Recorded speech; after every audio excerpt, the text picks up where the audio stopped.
प्रिय विद्यार्थियों, मैं गुरमीत सिंह, सह आचार्य हिंदी विभाग, राजकीय महाविद्यालय बूंदी।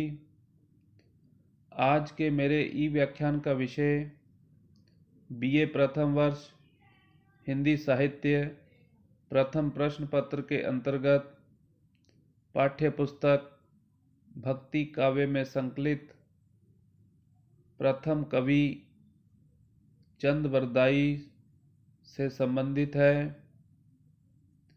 इनके द्वारा लिखा गया महाकाव्य पृथ्वीराज रासो, जिसके अंतर्गत कुल 69 अध्याय हैं, उसमें से एक अध्याय पद्मावती समय, जिसके कुल 8 पद आपके पाठ्यक्रम में हैं। पूर्व के व्याख्यान में हम 2 पदों की व्याख्या कर चुके हैं। आज के इस व्याख्यान में हम कुल 3 पदों की व्याख्या करेंगे। सबसे पहले पद संख्या 3 इसका वाचन करेंगे। कुटिल केश सुदेश पोहोप रचियत पिक सद, कमल गंध वय संध हंस गति चलत मंद मंद, श्वेत वस्त्र सोहे शरीर नश स्वाति बुंद जस, भमर भंवहि भुल्लहि सुभाव मकरंद बास रस, नैन निरशी शुष पाए सुख यह सुदिन मूर्ति रचिए, उमा प्रसाद हर हेरियत मिलहि राज पृथ्वीराज जिए। प्रस्तुत पद्यावतरण कवि चंद बरदाई द्वारा रचित पृथ्वीराज रासो के पद्मावती समय से लिया गया है। प्रस्तुत अंश में कवि पद्मावती के मोहक रूप का वर्णन करता हुआ कह रहा है कि उसके केश सुंदर और घुंघराले हैं। केश अर्थात बाल। कुटिल केश सुदेश पोहप रचियत पिक सद, उसके केश सुंदर और घुंघराले हैं, उनमें पुष्प गुंथे हुए हैं। पिक सद, उसकी वाणी कोयल के समान मधुर और सुरीली है।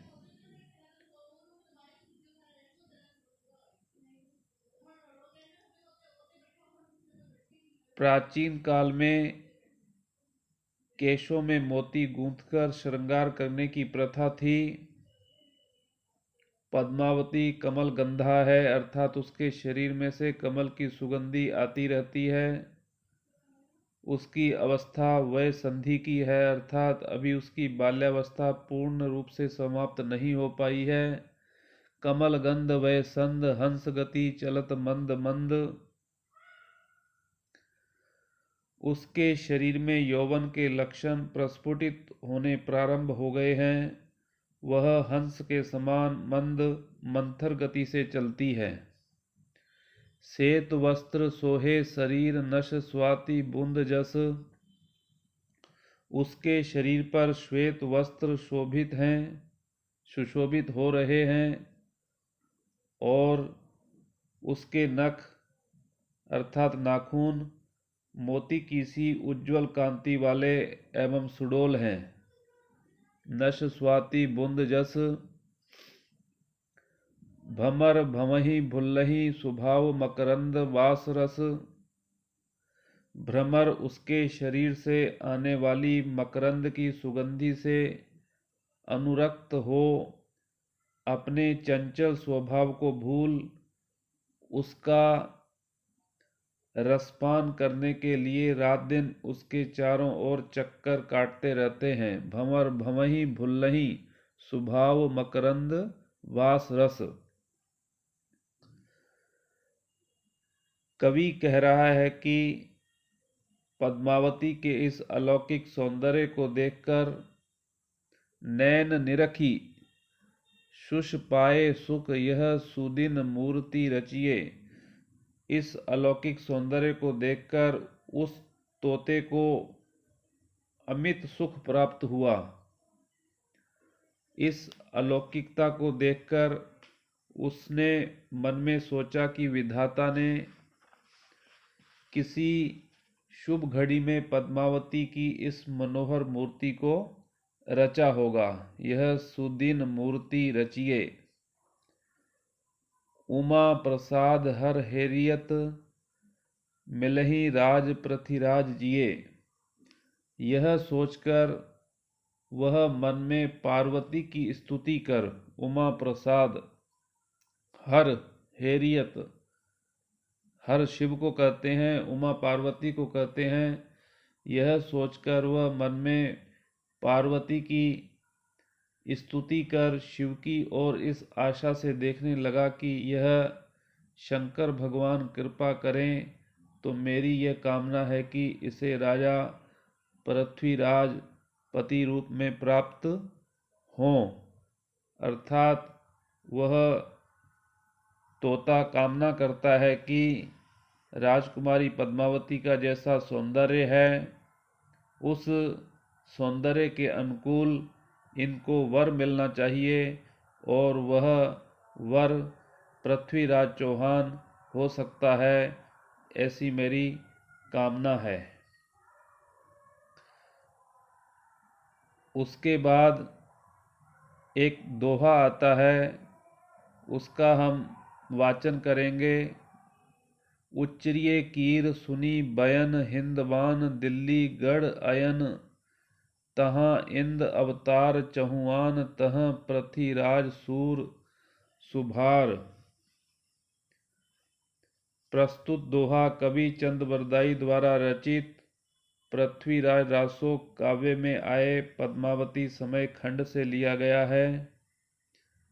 कवि चंद यहाँ पद्मावती और उस शुक के वार्तालाप को आगे बढ़ाता हुआ कह रहा है कि राजकुमारी पद्मावती के उन वचनों को सुनकर जिनमें उससे पूछा गया था कि हे शुक, तुम्हारे देश का और उस देश के राजा का क्या नाम है। शुक कहने लगा कि हिंदुस्तान। उच्चरिय कीर सुनी बयन हिंदवान दिल्ली गढ़ अयन। शुक कहने लगा कि हिंदुस्तान में दिल्ली गढ़ नामक एक नगर है। तहाँ इंद अवतार चहुआन, वहाँ इंद्र का अवतार चौहान वंशी अत्यंत वीर और बलवान राजा पृथ्वीराज है। अर्थात कहने का अभिप्राय यह है कि जब राजकुमारी पद्मावती उस तोते से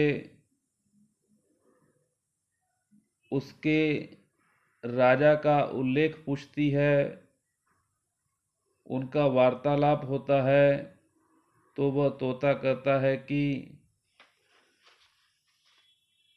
हिंदुस्तान में दिल्ली नामक एक नगर है, वहाँ इंद्र का अवतार चौहान वंशी अत्यंत वीर और बलवान राजा पृथ्वीराज चौहान राजा के रूप में सुशोभित हो रहा है। उसके बाद तीसरा पद आता है। यह कवित्त है जिसका हम पहले वाचन करेंगे, फिर इसकी व्याख्या करेंगे। प्रिय पृथ्वीराज नरेश जोग लिहि कग्गर दिन्नो। लगुन वर्ग रचि सर्ब दिन द्वादश शशि लिन्नो। से अरु 11 सास संवत पर मानह। जो वित्री कुल शुद्ध वरनी वर रसहु प्राणः। दिश्यंत दृष्टि उच्चरिय वर एक पलक विलंब न करिए। अलगार रयन दिन पंचमही ज्यों रुक्मणी कन्हर वरिये। यह 5वां पद है आपके पाठ्यक्रम का, जो पद्मावती समय से लिया गया है। इसकी हम व्याख्या करते हैं। प्रस्तुत कवित्व कवि चंद द्वारा रचित पृथ्वीराज रासो के पद्मावती समय खंड से लिया गया है। पूर्वोक्त प्रसंग में ही पद्मावती अपने विवाह की लग्न तिथि आदि का विवरण देती हुई पृथ्वीराज के लिए एक पत्र लिखकर शुक को दे देती है।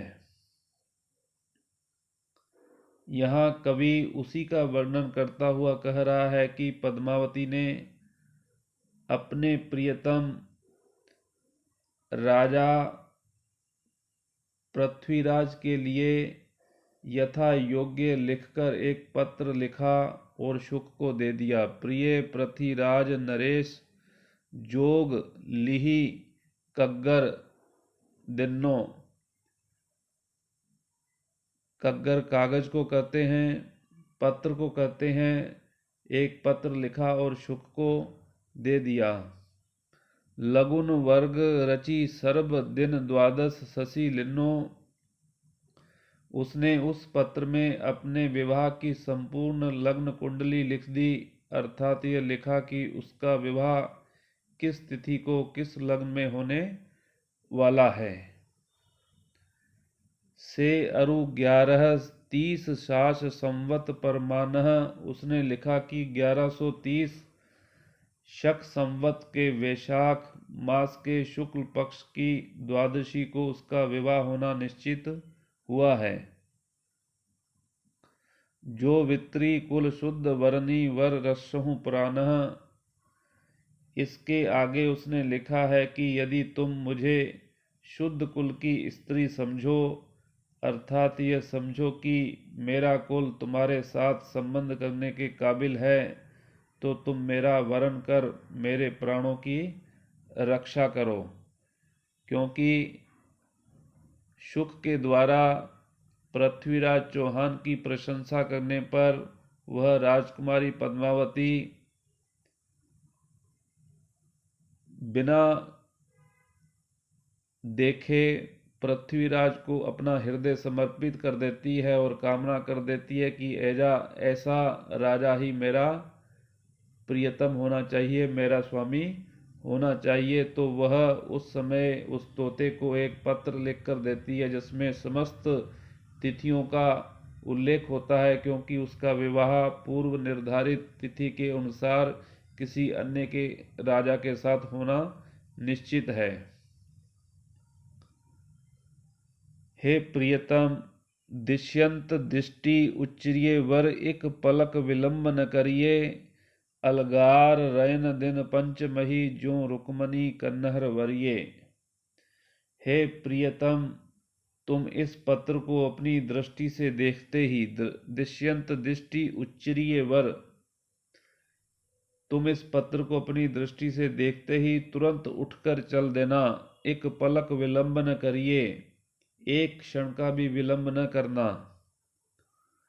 अलगार रयन दिन पंचमही ज्यों रुक्मन कन्हर वरिये। जिस प्रकार श्री कृष्ण ने रुक्मणी का वरण किया था, उसी प्रकार तुम 5 दिन रात में गुप्त रूप से आकर मेरा वरण करो। तो इस प्रकार इस पद में राजकुमारी पद्मावती का संदेश तोते के द्वारा, शुक के द्वारा पृथ्वीराज चौहान के पास पहुंचाया जाता है और उनसे अपेक्षा की जाती है कि किस प्रकार मैंने तुम्हें अपना प्रियतम, अपना स्वामी मान लिया है, और आपका भी यह कर्तव्य है कि जिस प्रकार श्री कृष्ण ने रुक्मणी का वरण किया था, उसी प्रकार आप मेरा भी वरण करके मेरे प्राणों की रक्षा कीजिए। इस प्रकार आज का यह व्याख्यान यहीं समाप्त होता है। अगला व्याख्यान अगले वीडियो में प्रसारित किया जाएगा।